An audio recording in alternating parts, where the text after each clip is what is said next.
Greetings. I'm delighted that we could meet today amidst the hustle and bustle of life and its varied demands. Last week we spoke of the sixth beatitude and we considered three key areas. One, the essence of purity. Two, the promise of seeing God. And three, pursuit of inner transformation. This week we move on to the seventh beatitude. Blessed are the peacemakers. Blessed are the peacemakers. Matthew chapter 5 and 9 is a powerful verse in the Sermon on the Mount. It declares, "Blessed are the peacemakers, for they will be called children of God." This verse highlights the importance of pursuing peace and the blessings that come from actively working towards reconciliation and harmony. Let us explore this passage to understand the significance of being peacemakers and the blessings that it unlocks. I'd like to highlight three critical aspects around this beatitude. Let me start with one, the pursuit of peace. The pursuit of peace. The pursuit of peace involves seeking reconciliation, fostering understanding, and working towards harmony in our relationships and communities. Peacemakers are those who actively engage in resolving conflicts and promoting forgiveness and pursuing justice.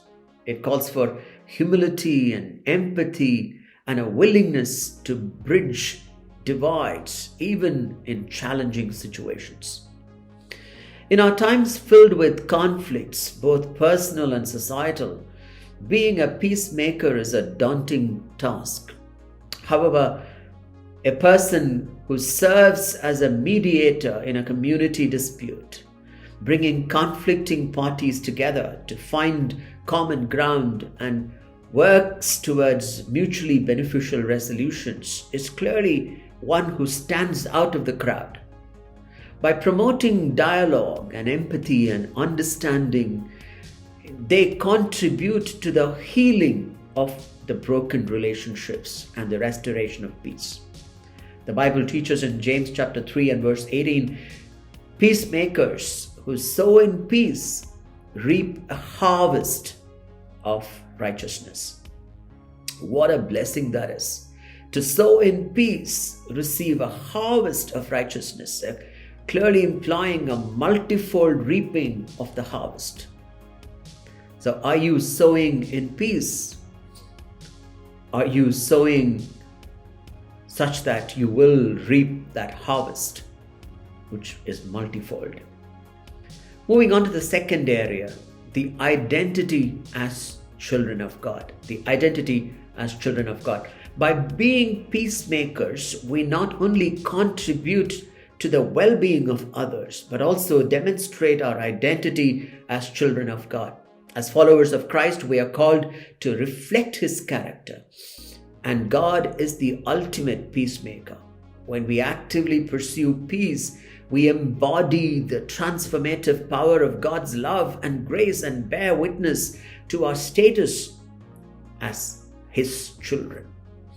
The beauty is, since God is known as the Prince of Peace, when we as emissaries of peace bring peace to our environments, you and I experience an elevation in the eyes of those who get to experience that peace and are therefore called as children of God.